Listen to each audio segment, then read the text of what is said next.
What's the truth about how you're actually feeling? And how much are you resisting that truth because you understand what it may reveal about the reality of the circumstances?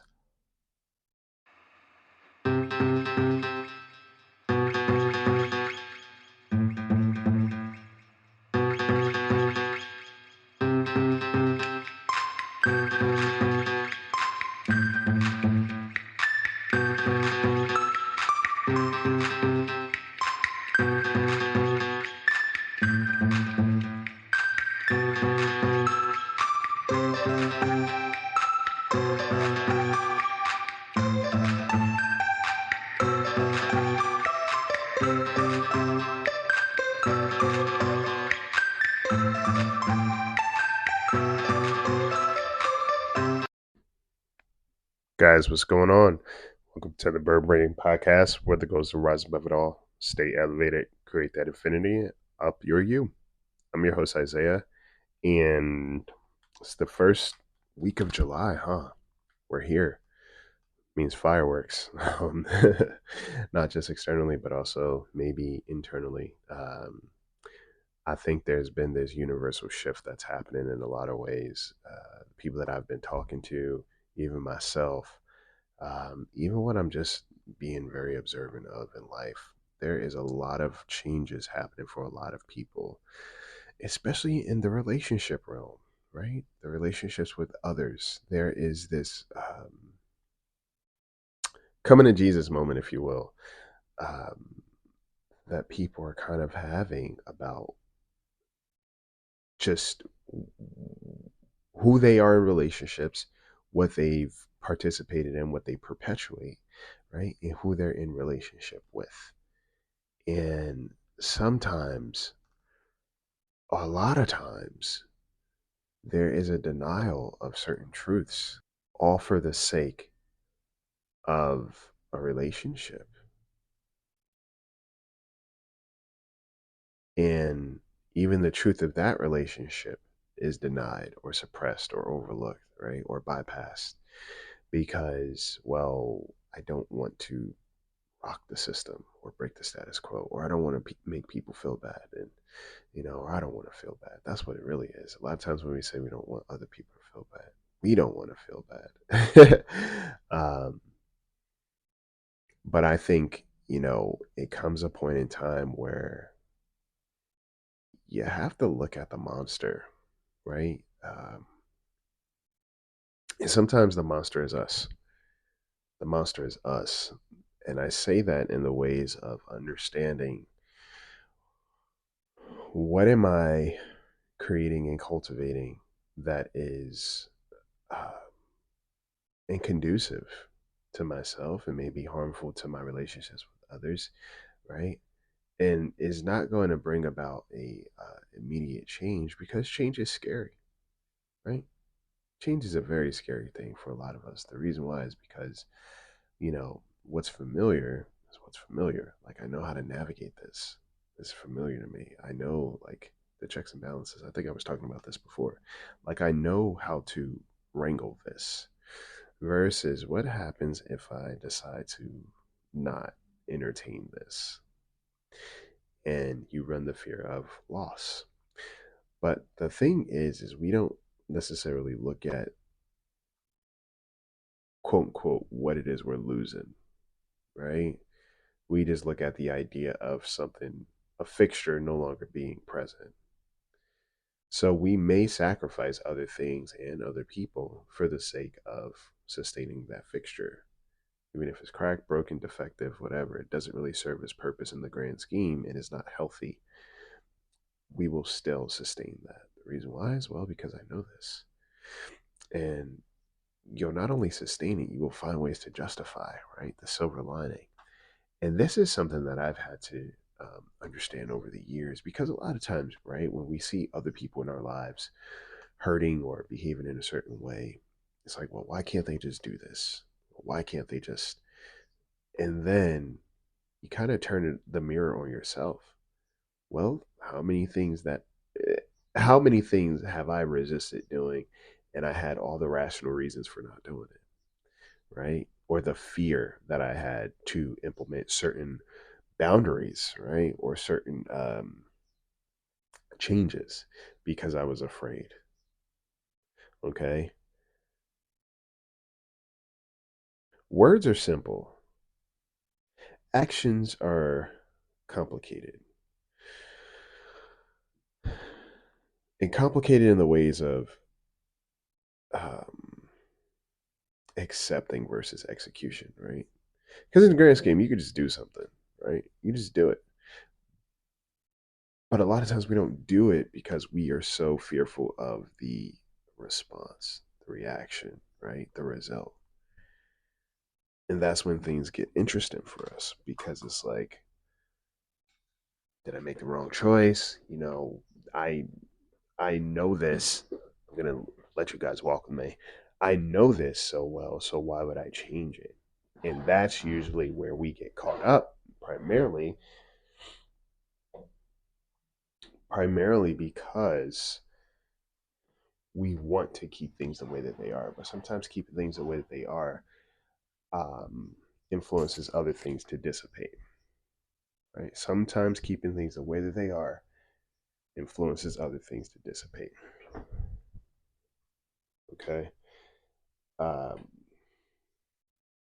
and I want you to pay attention, in relationships, especially with others. What feeling do you keep coming back to? What's the residual feeling that keeps showing up in certain relationships? Because a lot of times we ignore that too, right? What feeling do I keep coming back to? Is it happiness? Is it sadness? Is it uncertainty? Is it anger? Is it frustration? Right? How do I really feel versus what I am trying to force myself to feel? It's so necessary to just process what exactly is going on and what we actually are saying we want and saying we have versus the reality. Again, allowing there to be multiple truths. We don't always allow that. We allow our truth to be present, right? And our truth can look like when we are on the defensive, right? Where it's like something is not in our favor and we're upset and we're angry. That's our truth because this person didn't do it, ABC. And another truth could be us trying to justify certain things to make relationships work, right? But that still doesn't leave room for all truths because the truth on the opposite end could be, well, this person does not want to participate in a relationship with me, not to the capacity that I'm seeking, right? This person's behavioral patterns, etc., don't really align with me. And ironically enough, somebody else's truth could be that, well, what am I trying to force? What I'm trying to create is not there. And that's not allowing somebody else to be fully present with me. Sometimes we are afraid of other people being very present with us. The reason why is because we recognize how absent they are. We are so afraid for people to be present with us.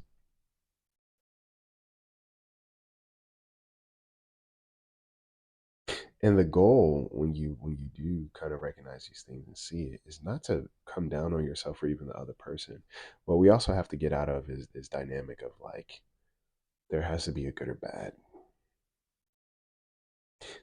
That's not always necessary for you to recognize what's good and what doesn't feel good and what potentially needs to be adjusted.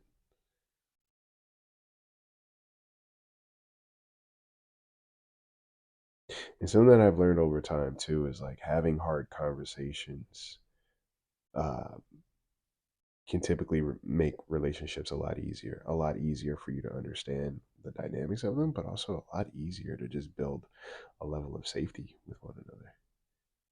Hard conversations make relationships a lot easier. And hard conversations are not the same thing as turbulent, combativeness, um, disrespectful conversations. Hard conversations are just simply being transparent and vulnerable.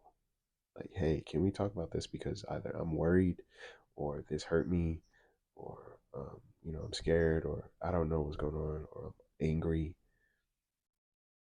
And even in moments that we are angry with others or angry about the circumstances, there can still be a level of respect that we have for them along the way, right? I've been thinking about a lot, but also like, understanding to uh, how somebody treats your relationships outside of their relationship with you is also important.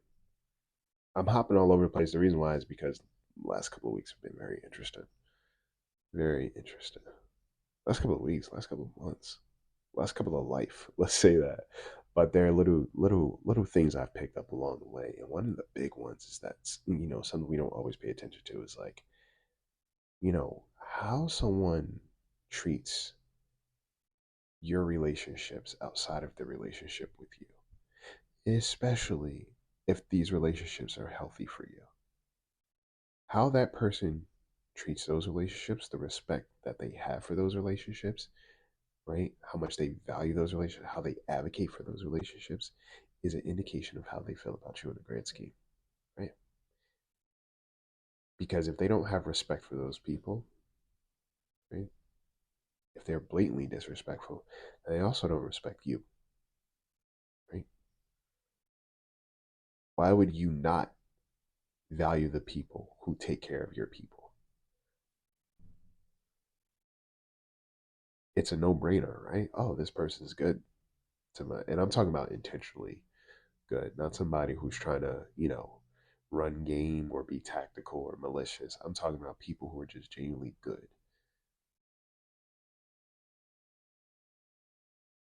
If I know somebody in my life has people around them that are taking care of them and that are good to them, that brings me peace. The reason why is because I understand even if I'm not in their presence, there is still somebody that's present for them that has their best interests at heart. And by design, I respect that person.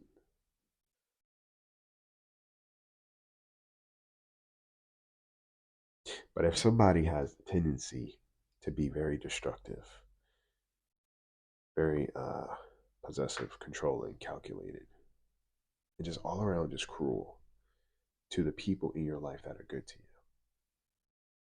that's information. But also what you allow them to do is also information. There's a lot of narratives. Again, there are multiple truths that are happening at once that we are not always aware of. And that's a big one. But we overlook it, right? We always say, yeah, pay attention to how somebody treats the waiter. No, also pay attention to how somebody treats your relationships outside of the one that they have with you. The relationships that you care for are the ones that care for you in return. Pay very close attention because that's also information. This could be a friendship, family, romantic partnership. It doesn't matter. But if somebody truly values you, they also, by design, value the people that also value you and that you value. And that goes to show what kind of person you're dealing with. Because the end goal is to make sure that you're good, right? But by design, people's character, our character is always showing up in various ways. And a lot of times, just because we're so comfortable with a certain level of treatment or behavior, we think that that is the status quo for everybody. Like everybody should be cool with this. And that's not how it works.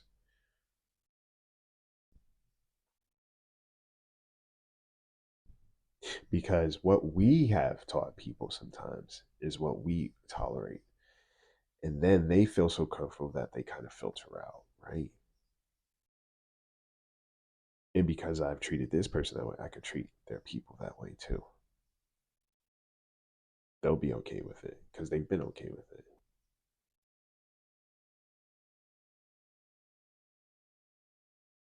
When we leave room for multiple truths, we get to see the one truth, the truth that's necessary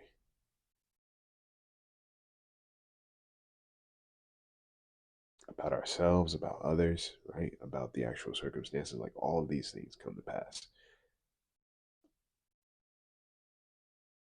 I think also when it comes to setting your goals and tackling things, etc., what's the real truth behind why you were so hesitant? What's really holding you up?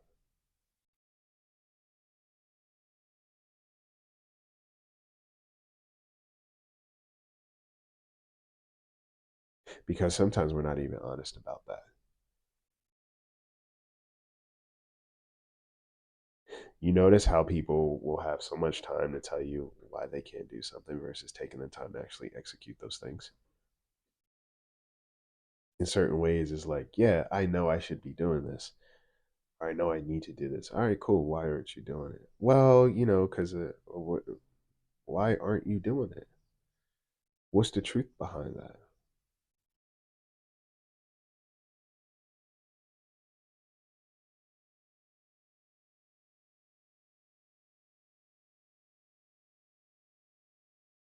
I was talking to a buddy of mine the other day about quiet quitting. Um, and I don't know if I'll do a full episode on this eventually, but the whole concept of quiet quitting, a lot of times it shows up in our relationships too. People quiet quit, right? I notice this with people that I work with, just in general. Quiet quitting shows up in a level of negligence, um, forgetfulness to a certain degree, um, poor time management, right? Lack of communication, cancellation, right? A habitual pattern starts to arise when somebody's quiet quitting. And you'll know it in yourself too, because it's like when you're quiet quitting, you're not saying these things out loud, but you're very loud in your actions.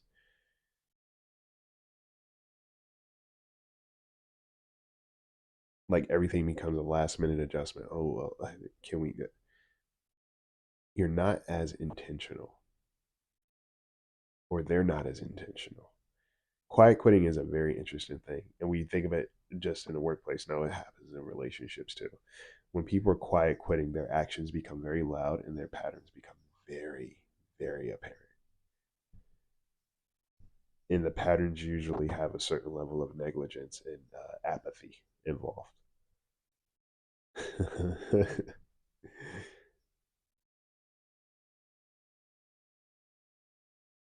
There's so much truth if we allow it.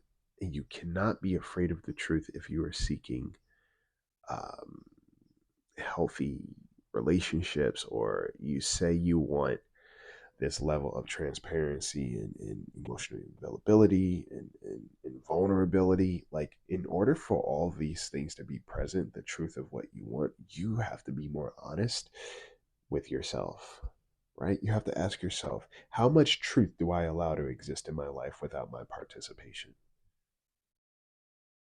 Or am I always trying to navigate and steer the boat in the ways that I wanted to go? But if I kind of let things just do what they do, what is the truth now? Are you afraid of that because you recognize, all right, the truth here is this isn't it? And how much do you ask for clarity, right? How much do you offer up clarity and be really honest with yourself? Because no one is perfect. Like, we all have imperfections and we all have hesitancies. We all have reservations, right? We all have fears. We all have defaulted patterns that kind of are our bread and butter that we rely on to exist in life. And sometimes it's not the healthiest, but we won't always admit that. But it does show up. Okay, it does show up. But you have to be honest with yourself.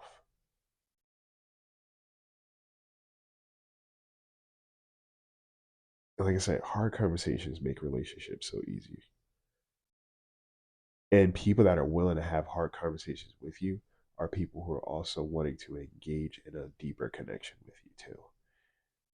They care about you. They care about how they make you feel.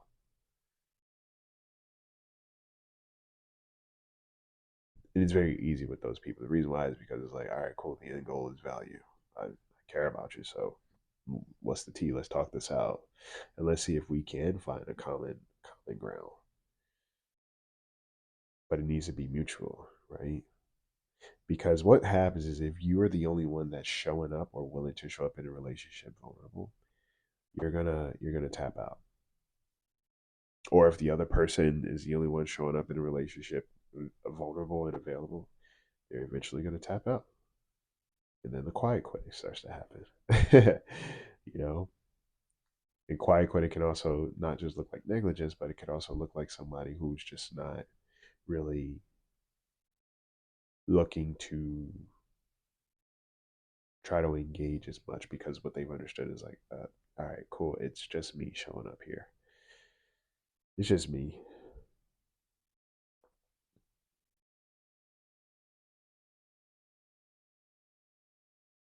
Allow there to be truth and trust.